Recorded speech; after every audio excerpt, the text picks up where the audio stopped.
and welcome to the Market Minds podcast. Our host is Dario Caldwell. Today he will be interviewing Tamsen Webster, a pioneer in her career and field. Get ready to have deep conversation and be enlightened. So everyone that comes onto the podcast, I always ask these two questions. Okay. To set the stage. Like, one, what things are you most grateful for? And two, in what ways do you feel you can be more generous? Those are good questions.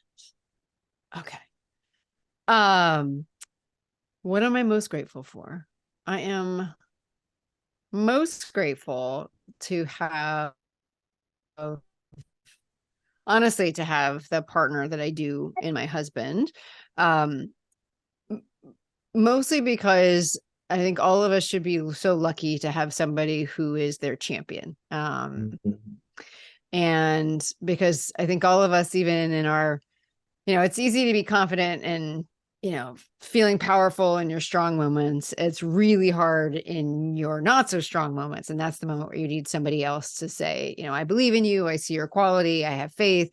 And even when some of those like down moments in business or whatever will happen, I mean, they have effects on the household too, on the household finances, for someone to be able to say, we're good.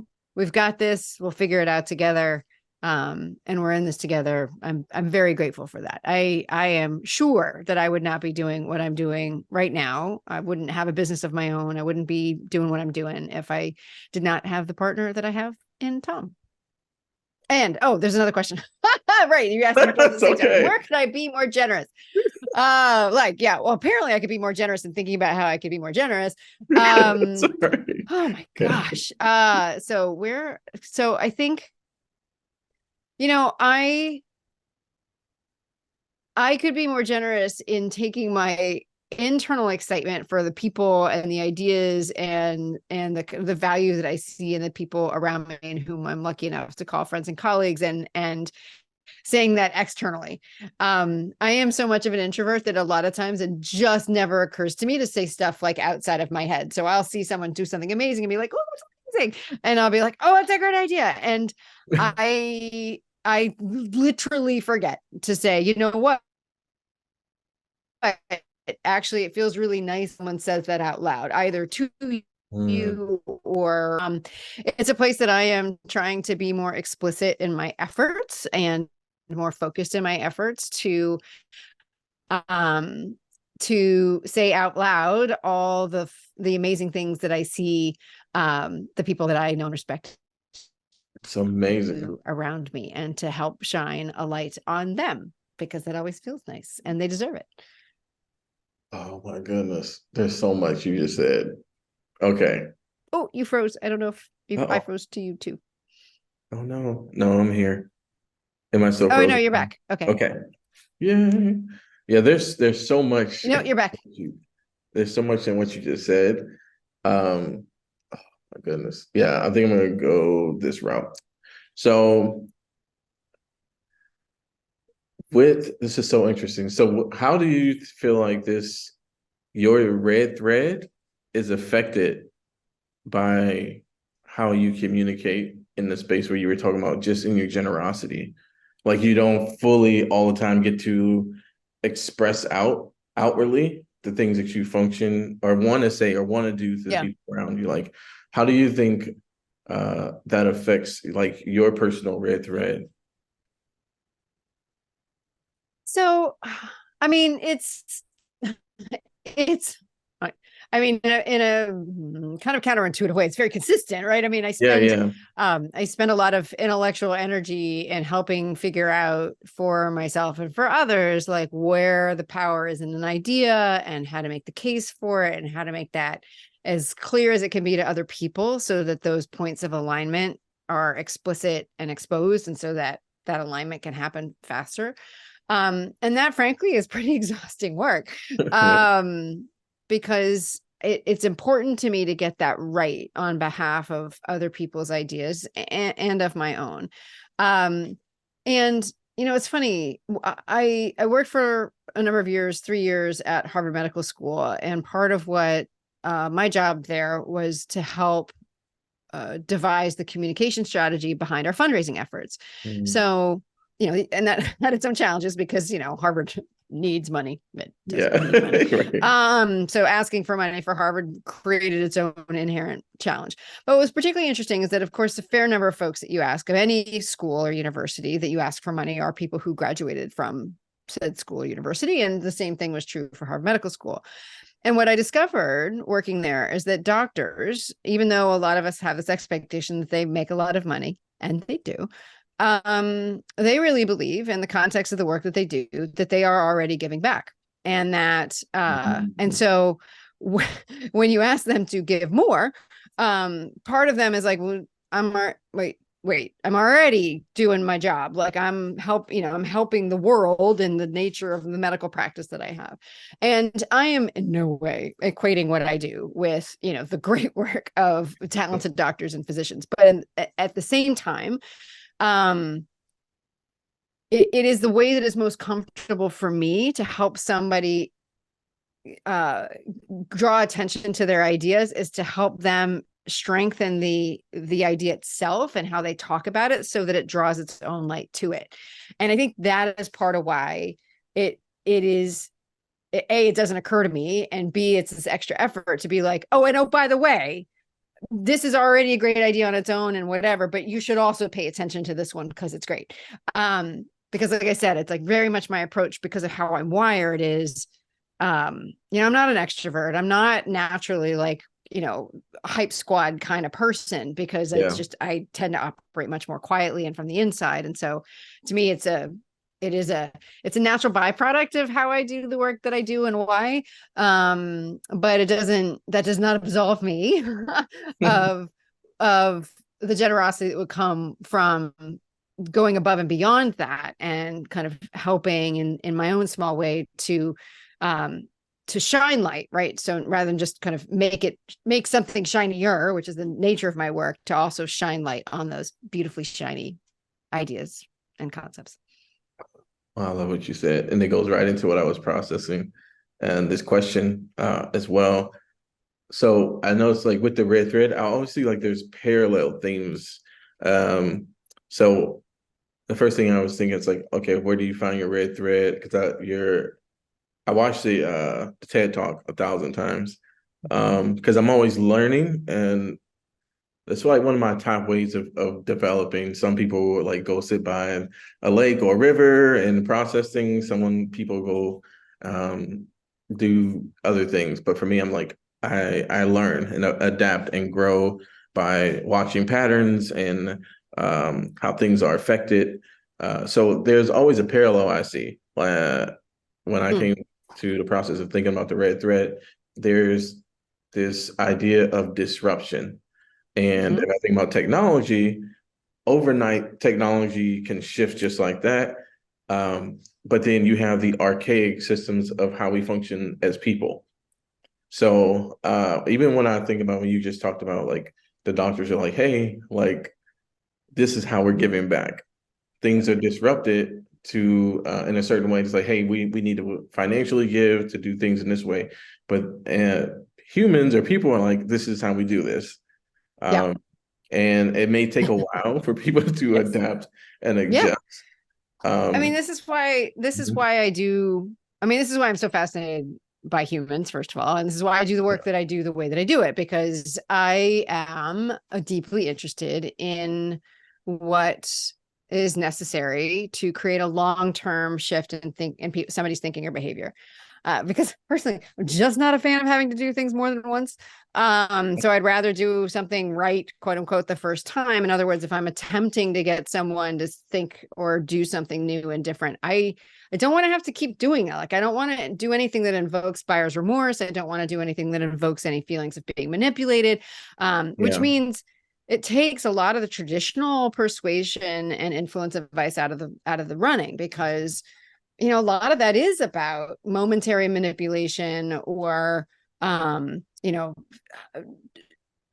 activating people's fear of missing out, or, anchoring a message in pain, mental or otherwise, or just basically saying the equivalent of because I said so.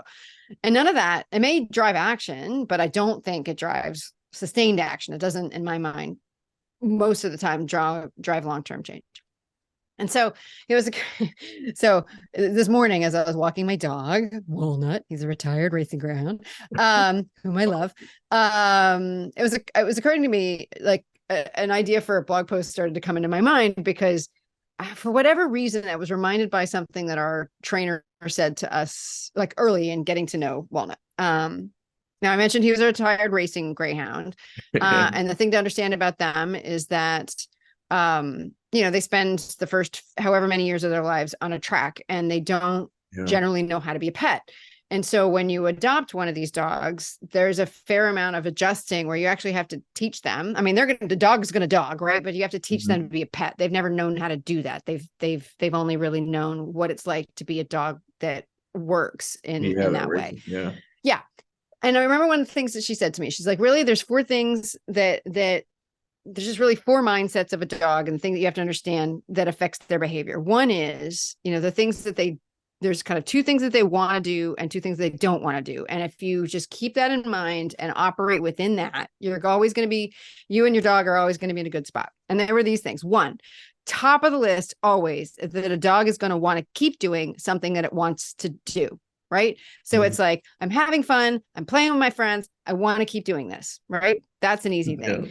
The second most easy thing to accomplish is to help them stop doing something that they want to stop doing. In other words, this is a scary environment. I'm uncomfortable here. Get me out. Right. Those are the 2 situations where it's kind of the easiest, where if you can help your dog keep doing something that they want to do or stop doing something they don't want to do, you're in a good spot. This, by the way, is how humans work too. Yeah. And then the other 2 things, and so it's and then the other 2 things, if you think about it this way, is actually where we spend most of our time trying to persuade, which is, the 2 most difficult things to get a dog to do is to get them to stop doing something that they want to do. I'm having fun, Mom. I don't want to leave these other dogs right now. Don't make me go away because this is fun. Don't make me do that. That's a really hard thing to do, right? In order to do that, what do you have to do? You have to use either force, you have to lure them away or distract them or give them something that they consider to be equally valuable to the thing that you're asking them to give up. Sure. Yeah. Right. So again, there's lessons of plenty here for humans. Or the other thing that's very difficult is to get them to start doing something that they don't want to do. I don't want to get in the bathtub because I do not want to have a bath right now. I don't want to do this. So again, you have to do all this extra external stuff and create these equivalencies to make them want to do things, or even they'll never want to, but there'll be enough of a trade-off. And again, it was just occurring to me as I was walking around this morning is that we could learn a lot, right, from that piece of it. And when it comes to seeing patterns and how do you kind of use the red thread or any of these concepts to disrupt, keeping in mind some of those basic concepts of, the more that you can present a disruption, which is, I'm asking you to do something different in such a way that it feels like, even if it isn't actually, so it feels like either continuing to do something I already want to do, or so that feels like stopping doing something you don't want to do. That is some of the that is your smoothest path to not just persuasion, but disruption, right? That actually sticks. So these are the kinds of things to think about. And this is what occurs to me on my dog walks. But again, I think that's, you really think about it that way. It's just yes, it's good advice for a dog, but when it comes to motivation and when it comes to disruption, it really is kind of our most animalistic brains take over. And we'd like to think that our fellow humans are more rational than that. But really, when it comes down to it, we just want to keep playing with the dog friends, and we don't want to have to take a bath if we don't want to. That's so true. That's so funny. Putting it in that perspective is very accurate. It's just so funny hearing it from the aspects of dogs and people and human, it's mammals. I honestly can tell you, spending all the time that I have doing all the things that I've done over my life, it really just comes down to that. Is that people just want to keep doing the stuff they want to do. They want to stop doing the stuff they don't want to do. And everything else is a trade-off, right? Yeah, you're So, right. and if your message, whatever it might be, is essentially in one of those trade-off categories of getting someone to start doing something that they don't want to do or to stop doing something that they do want to do, you're already at a level of difficulty that will make your message hard. And so that's why so much of my philosophy of how do you frame even long-term change is from those perspectives of, well, let's just make it part of like stopping doing something they don't want to do and keeping doing something they do. So because ultimately the red thread is about building I say this in the book, but I say that it's about building a story that someone will tell themselves. And what that means is the best way to build one of those kinds of stories is that essentially you're building an argument that someone would have in their, like the rationale that someone's going to make in their mind about why they would do something, but you're building it on things that they're already bought into, on things that they already agree with. In other words, if you say that your solution, your product, your offering, is an answer to a question, well, make it an answer to a question they already want an answer for and don't have one, right? Because that's already something they want. It's like I want to keep playing with my friends. I want to find an answer to this. Great, attach it to that. And then your argument for it, instead of saying, hey, it's cheaper, it's whatever, which is fine. No, again, base it on things that they already agree with, and you're much more likely to get it to work. So, and not in a manipulative way, in a way that's actually true to both you and them. Yeah, I feel like what you do, I would consider it's my own personal categories that I have for people that I've been studying and watching and like just learning from generally. But I feel like you do what I call in the category of legacy work, because you're literally affecting change one person at a time in your daily life, consistently living out these themes and these processes. But there's also today we have the medians of social media and different platforms where you can have your thoughts and the structure out there for people to actually be invited into those changes, or to have her feathers ruffled, or the idea, the concept to be a seed planted, like, hey, this is a 1-for-1. If you trade this off, this actually is greater value. So it leads me like to the next question, which is, so I had the original question like about attention spans and for audiences shrinking. But now that you even communicate this, I'm wondering if that is even true, if the audiences attention spans are shrinking, or they're just leaving one concept and being drawn over to another place.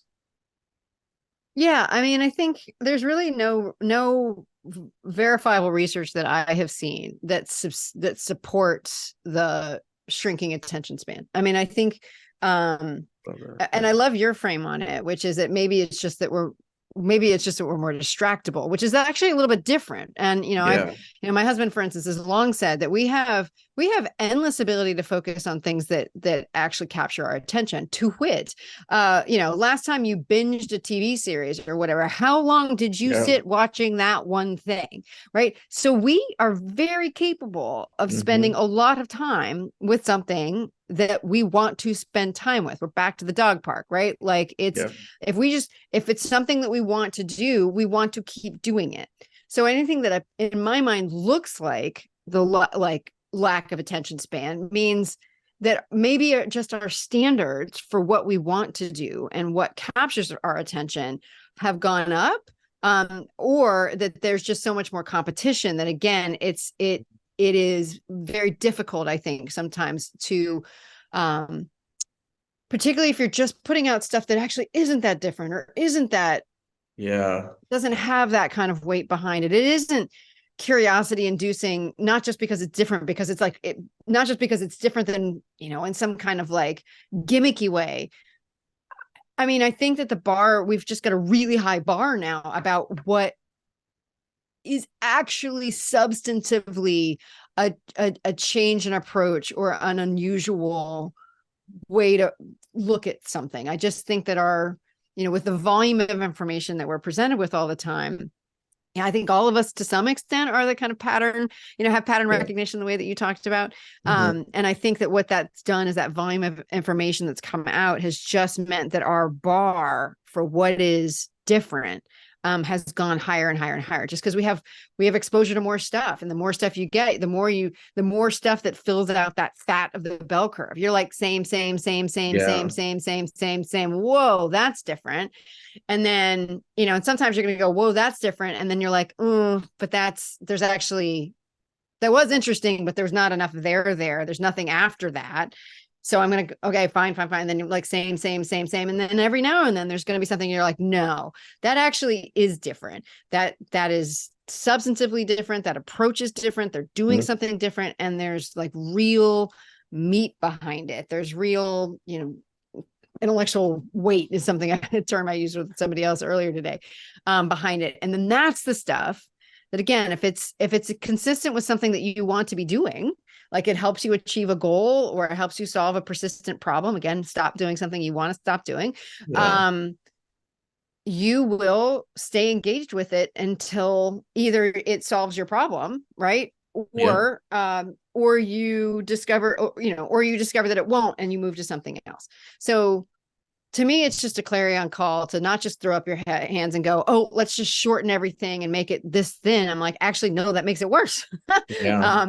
To me, it's the call to do better work. And what I mean by better work is really be thoughtful about and knowledgeable about what's already out there. How do we look at that, whatever it is, differently, and how can we articulate that difference in such a way that other people can quickly and clearly understand it? Because it's a thought I've been having a lot in the last week or so. Yeah. But the more I have been thinking about it and talking about it, the more that I believe it's true, and that is that our approach, like our outlook on the world, is truly the only ownable thing that we've got. Mm. Right? Like other people can do what you do. They may even have very similar, like they may have a very Yeah. similar solution or whatever. But your outlook that produced why you do that thing in that particular way, nobody can reproduce. Absolutely not. So if our outlook is truly the only ownable thing, what can we do to make that outlook more understandable to people Yeah. so that they can go, yes, that's really interesting, and I understand it, and I align with it, and I see what you're doing. It's consistent with my values and beliefs as well. It's going to solve my problem. Tell me more. And I think if you can do Mhm. that, then the depths of people's curiosity is generally unendless. It's just generally endless. There's not a bottom to it. This makes so much sense. I feel like and I'm not just trying to attribute a cornucopia of compliments here, but there literally there was I love the cornucopia. I compliment you on that word. That's a good yeah. one. but there's but there's like I think that's one of the things I seen a couple of years ago. You stood out amongst all the oh my goodness, I don't know how many TED Talks I watched through the years, how many speeches uh locally, globally, and otherwise. But there was something unique about the red thread. Obviously, I'm really nerd out on history and patterns and things like that. So the red thread caught my attention immediately. Uh, yeah, at the same time, it was like a moment of vulnerability. You were sharing up there, sharing your story, and just I think what was interesting too about it was not just it wasn't just one of those moments where you just shared like, hey, these are three things from history. This is one cool fact about me, and this is how all these things affect you. it was Yeah. it was more thought provoking, and you can tell the intentionality in the way you communicate it, that you lived it. And Mm. there's a distinct difference I feel um, of people who just communicate things, verbally repeat things, even believe themselves after speaking 12 days in the mirror after affirmations, but it hasn't taken root yet. So there's a difference from someone who's living it versus someone who's just communicating it. And you can Yeah. see that in the style that you Oh do, man, I the way you, totally agree with that. yeah, yeah, You're speaking my language. And the thing I'll add to that is Mhm. that I believe that everyone already has that power in them. I just feel like we spend so much time um in invention processes, right? And people Wow. trying Yes. to find the thing and go get the thing and, invent the thing that's going to be whatever. And to me, the most powerful thing you can do is more of an excavation process. What do you already have that's powerful? Because you already are living something, whether you like it or not. Yeah. And you can either live it and say, and maybe it's not having the results that you want. And and that could be a framing issue. It could be very complicated. I'm not in any way saying like, hey, just, reframe it and it'll all be great. Yeah. But what I am saying is that the goes back to this outlook piece, like how you see the world drives what you do in it. And that is based on really, literally primal beliefs. There's this fascinating research from a researcher named Jared Clifton out of University of Pennsylvania. And those beliefs, and a lot of times they're unconscious. We have Yeah. developed such strong muscles, metaphorical or otherwise, following those beliefs and living out how we see the world, that to me, like, to not understand which of those muscles we've built is such an overlooked opportunity. Yeah. Because I think a lot of times, again, in that, like, oh, when people say you should have this or you should do that, what they're essentially asking you is go build new muscles. Well, those are the weakest muscles. Like, why are you doing that? Like, you've got really strong ones. Like, so you can look at someone who, I remember one time seeing kind of this really great reframing of like qualities of children, for instance. And you can say that a kid that is really focused on fairness is just, unrealistic or whatever, or this is a child that has a strong bent towards justice, right? Yeah. And Yeah. okay, how do we, okay, if you kind of appreciate it for the strength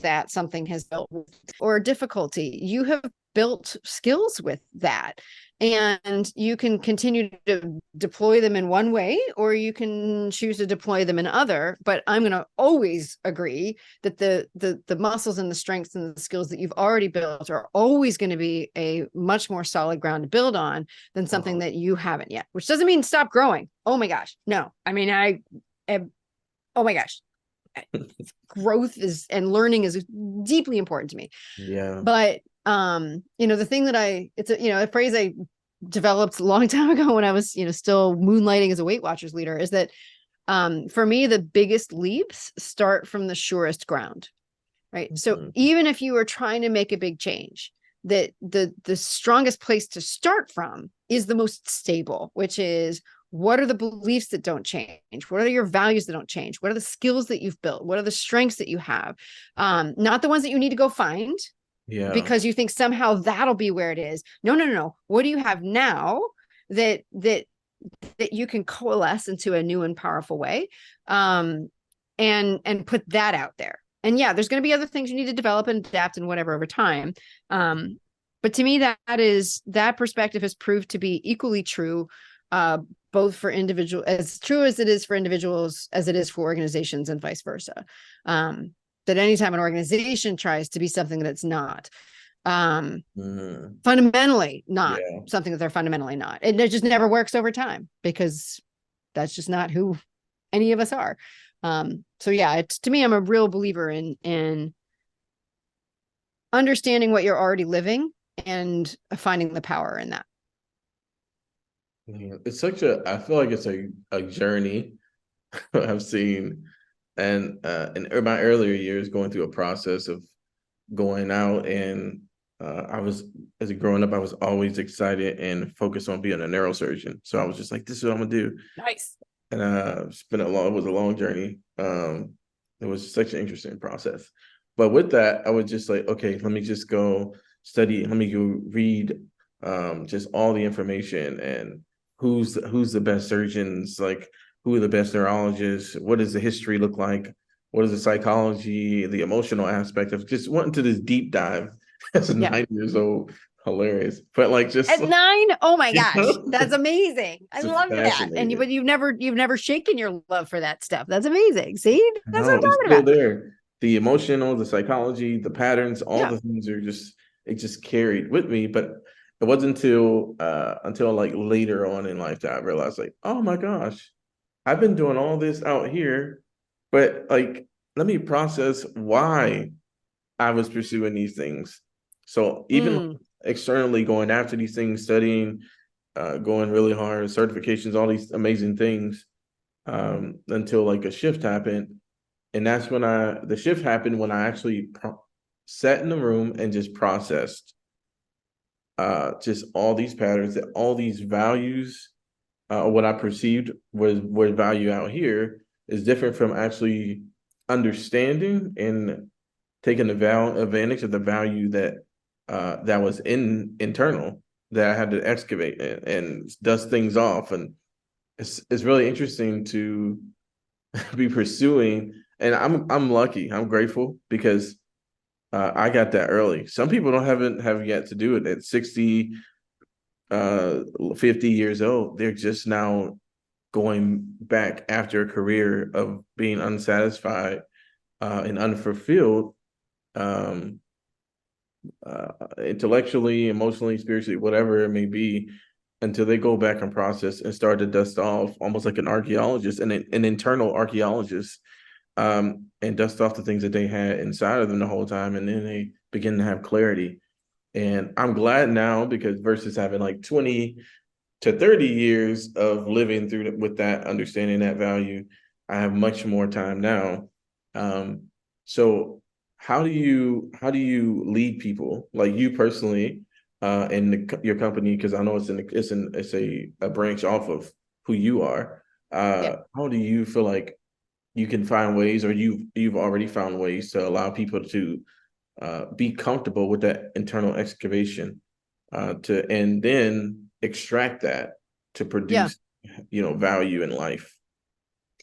Yeah. I mean, I think generally the comfort piece comes from, I mean, I think as it does with a lot of things, people going, oh, oh, it's a process, right? Like I Yeah. am definitely for people who like a process. I love a process. I love a framework.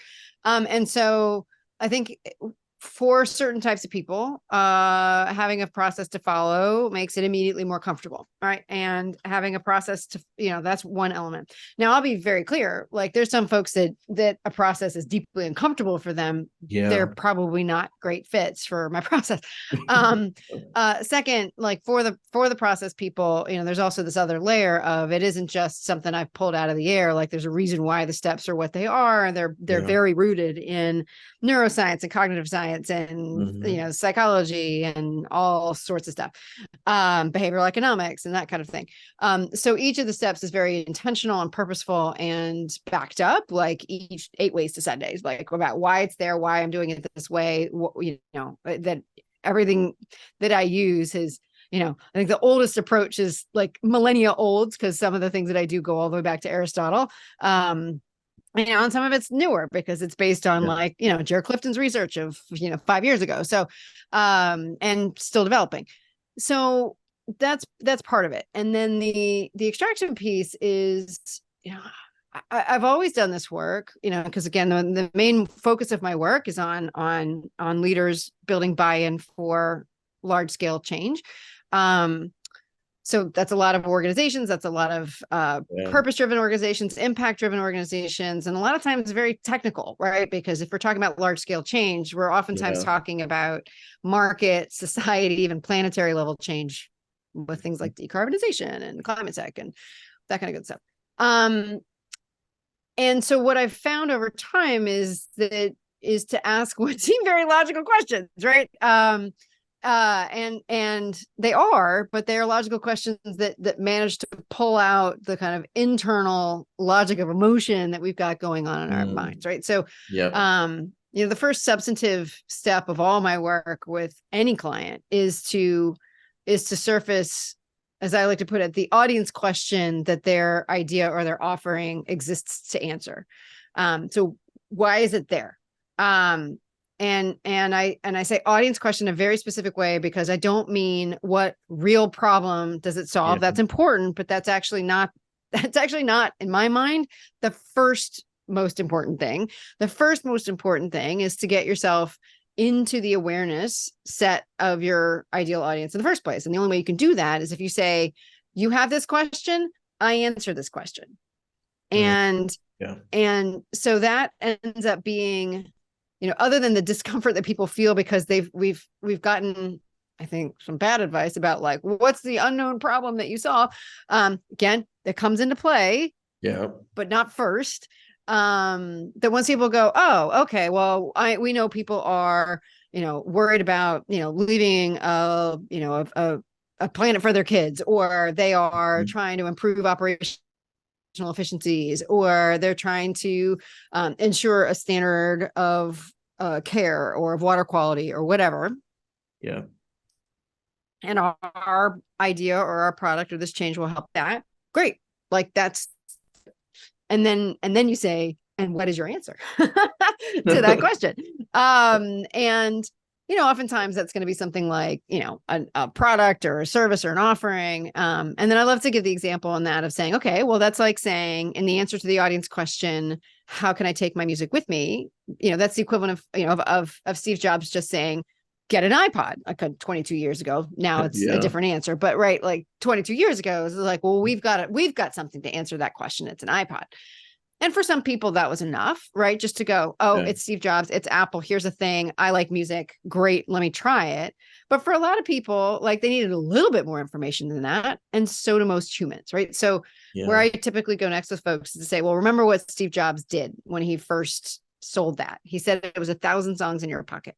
And so even though this was a very technical, very sophisticated, very complicated piece of machinery that had a branded name, he didn't spend his time on that. He spent his time on kind of these two foundational elements that made this solution, as I like to say it, unexpectedly obvious.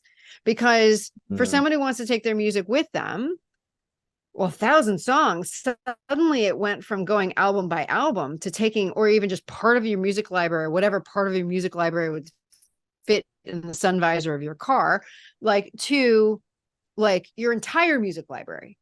And the pocket size meant that it could go more places, right? So it wasn't just, okay, I can take my music with me in a car, or with Walkman, I can, take it with me, whatever, or with my boombox or whatever, I can take it here. Like it was tiny. And so based on those elements, without explaining any of the technical stuff, he was able to make the case that, because we filled in the story in our heads of like 1,000 songs, more is more, pocket size, less is more. Yeah. Oh my gosh, that's what we do. So I bring all this back by saying I believe that every idea has that equivalent of 1,000 songs in the pocket in it. And that's the work, because if you don't have those two pieces, it's not differentiated, or it's not simple enough for everybody to understand. And so that's the discipline. And so when I'm working with companies, like it is the apparent simplicity of the process. What is the question? What's your answer? What are those two essential elements? And what are the bedrock beliefs that explain why those elements must be there? That I think makes what otherwise would be this kind of, could be a very like woo-woo process feel very straightforward for folks. And yet the answer, what comes back out, is a very rational thing. It's like, well, because more is more, we're bringing a whole library, and because less is more, pocket size is important. Well, that's why if the best, like in our mind, we designed the iPod to be the best way to take your music with you, because 1,000 songs in your pocket. Awesome.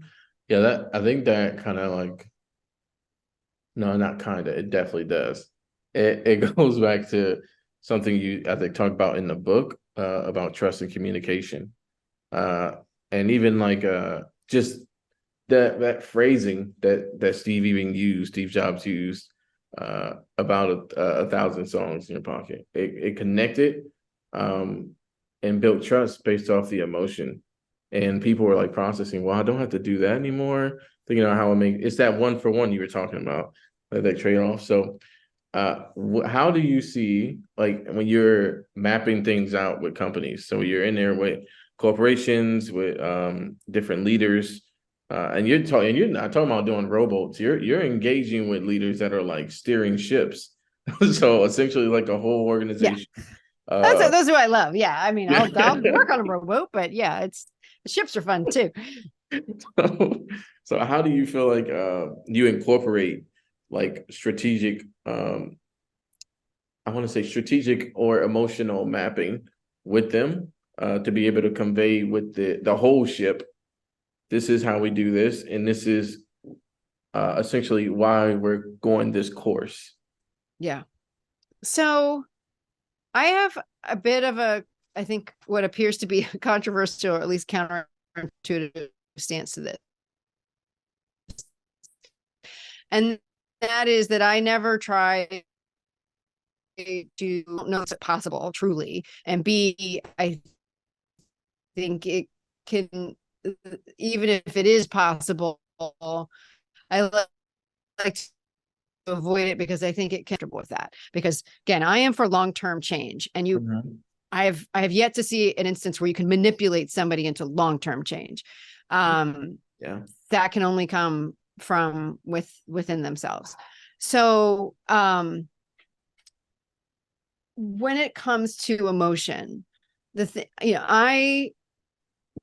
where I base my approach on is frankly from the well-proven theory at this point of cognitive behavioral therapy, which talks about how our feelings are more often than not a product of our thoughts. I mean, our sustained feelings. Now, obviously, something jumps out. Like a good friend of mine was like, well, what about if something jumps out from you from a bush and like you're scared? Well, yeah, okay. That's instinctive and that's whatever. If you remain scared after that, like it's because something is continued in your mind. And that generally, when we're talking about business, we are not talking about a loud noise or something like that. We are talking about feelings that have come as a product of thought, of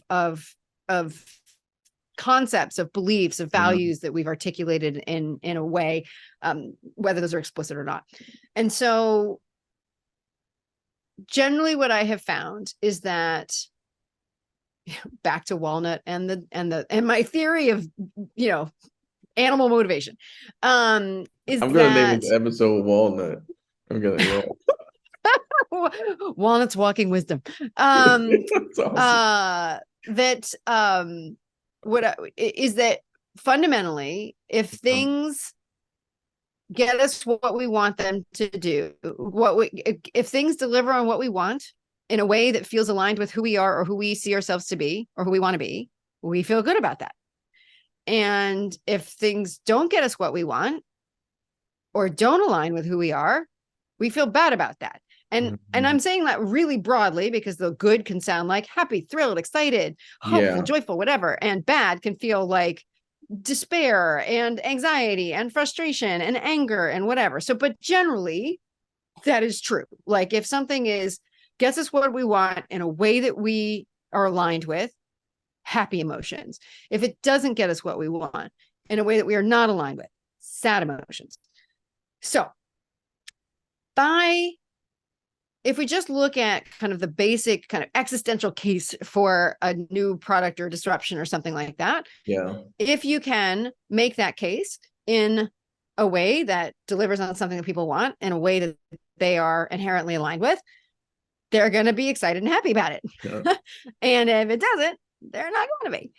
And if you want to get all storytelling about it, right? And this is where storytelling comes in. You can say, this is where you just enter a little bit more information in there, and you're still going to get that arc of excitement, despair, which can be so helpful in storytelling. But again, not in a fundamentally manipulative way, just as a product of how we process information, because here's how it works. You start off by saying, here's something that you want, right? Yes. And if you got this, all these things would be happening. Yes. Happy emotions. But everything you're trying now doesn't work, right? Yeah. No, it doesn't. Sad emotions. Blah, blah, blah, blah, blah. And then you can say, but you know what? There's a reason why that is. Oh, hope. Back to happy emotions. And it's because we've been focused on these things instead of these things. Ooh, sad emotions because it was, bad. Okay. But you did give me an indication of where we could go. And then you say, but not only that, there's this other thing that's true. Oh, that's true. I agree with that too. Hope, hope, hope, hope, hope. And then if all that comes together, there's a solution. And there you're like, now here's a solution that delivers on something that I want, that aligns with things that I agree with, that solves for that discomfort that I had right there because of what I was doing wasn't getting me what I wanted, but this does. Put it all together. Happy, happy, happy.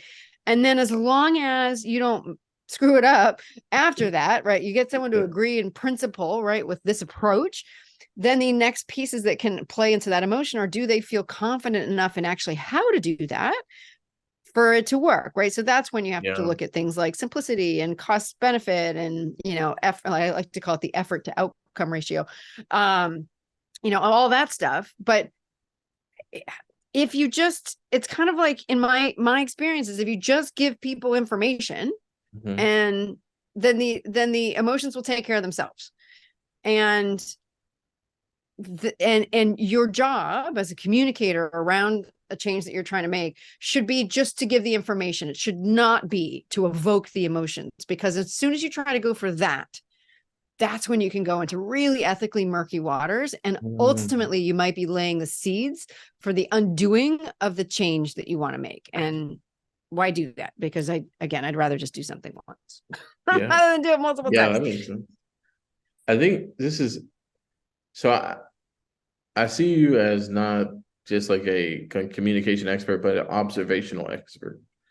I don't know how you can be one without the other, frankly. I mean, because if you're trying to, I think that, unfortunately, I do know how you can be one without the other, actually, because you can focus on what to say to, like, get people to feel a thing in a certain way. You can focus on what you can say to people to get them to do something in a certain moment. And I just got to say, like, I am just fundamentally not comfortable with that. And so even though some of that stuff works on its own, if that's the only reason why you're doing it, I cannot support it. But if you can back in, some of these things that are useful understandings of how communication works with kind of what I consider to be an ethically sound core, well, then you can make that even more powerful. Because just as a small example, so, one of my favorite books is a book by an author named Tim David, and it's a book called Magic Words. And it's amazing. It's a book, 7 different words, and he's really just focused on these words. And it's, it's meant for persuasion and influence. And, one of them, for example, is the word but. And what Tim points out is that in any phrase where the word but, B-U-T, shows up, that our brains tend to ignore and forget anything that happened before the but. Yeah. So if somebody says to you, hey, can you, let's just take an example from today. Like, someone was like, hey, we'd really love you to come speak at our event, and we probably don't have the budget, but we wanted to reach out to you anyway. I could say, I would love to, but my rate is this. At which point they would go, the information they'll retain is, but the rate is. Now, if I wanted to clearly say that my answer is no, and I'm not interested in negotiating, I would leave it framed that way. But if I could flip it and say, well, typically my rate is this, but I would really love to talk to you about what we can do. But I would love to do it. Again, the information in that has not changed. Like, the same 2 things are staying true, except the feeling that person is getting is a very different feeling. Yeah. And, for me, the way that the standard I try to hold myself to, is be useful, be thoughtful, be passionate, be kind. And so I think that, for instance, if you're giving bad news to somebody, hey, I can't do that date, but I would have loved to. Like, it's the same information, and I'm just flipping it in such a way, again, not to be manipulative, but actually to be more consistent with who I am and who I want to be for that person.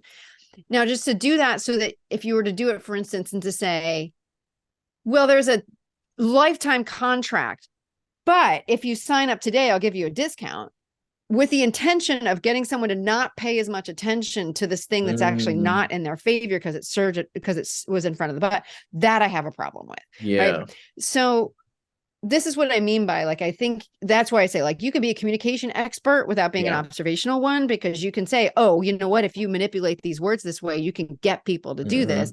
And I just like, all right. And the fact that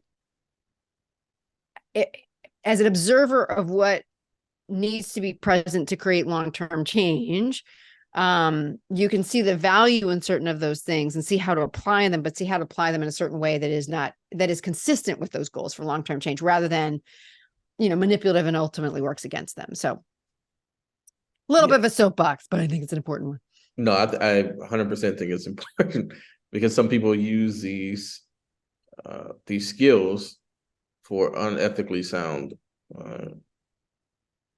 ideas or things that they want to create for themselves, or to create an environment that they desire that is not healthy. So thankfully, and I think, again, if your goals are short term, and if your intention is short term, or if you're wired in such a way that that's okay with you, then that's okay with you. I can't, like I said, I'm not for everybody, nor is my approach.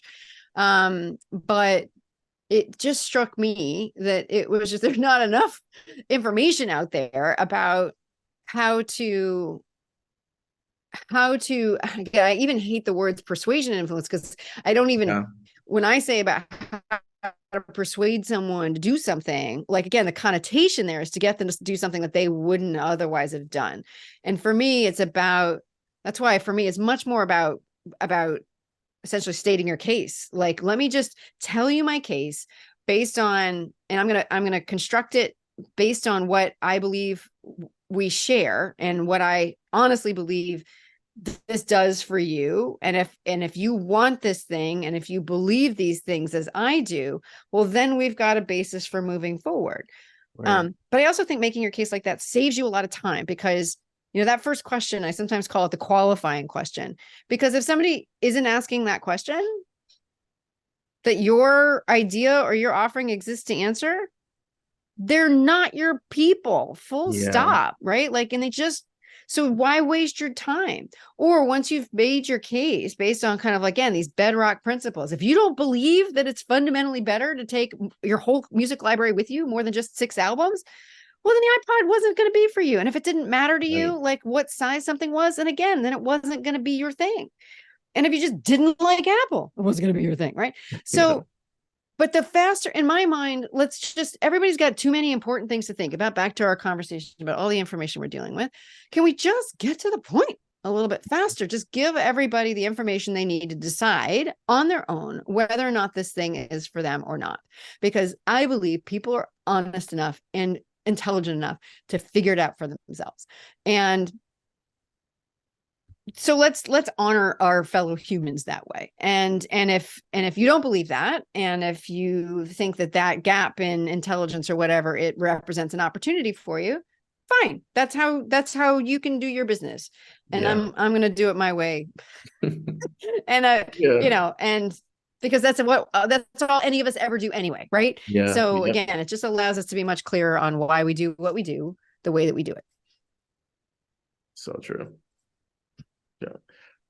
First off, I just love, before I ask this question, I love your authenticity. It's just so great. It's refreshing.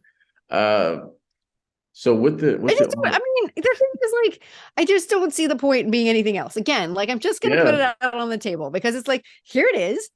This is what it is. If you agree, let's keep talking. If you don't, that's fine. We can agree to disagree. We're just not gonna work together. Like, it's fine. It's fine. Yep. It's fine. Yeah. Oh my goodness. So I would say, with all these complexities and all the layers, like, what if I'm rephrasing this question I have written, because the whole context shifted, and you answered like questions on every other area without even me asking. You just went. I don't know if that's a good thing or a bad thing, but whatever. No, it's good. I'm glad I covered all the topics. Yeah. So I think all the complexities and all the processes that you have gone through, helping companies, leaders, businesses, and otherwise, Walnut, He did where make an appearance, by the way. I don't. I saw her. Oh no, you can't quite. He's not quite. There's this back end. You can see There it. he is. There he is. Yeah. Like what ways have you seen like the evolution of Tamsen in this process? Oh, I think what you just actually the compliment you just paid has probably been the biggest one, which is, and I don't know if it's just age or experience or just lack of patience. But the evolution has really been from, I would say some form of what do I need to say and how do I need to say it in order for you to like me, in order to say to a point of saying, actually, you know what? Listen, as long as I am clear on what I'm about and whatever, and then let me be clear about that and who I am and how I am and whatever. And if as long as I'm true to that, if you like that, great. And if you don't, you're not my people. I think that's been the biggest evolution. It's just understanding that nobody is for everyone. And I'm certainly not. And that we as humans, as beautiful, complicated people as we are, that even at that very primal belief, as I was talking about before, we sometimes just see the world very differently. And it doesn't actually, one of the things that my husband often says to me is like, is it wrong or is it different?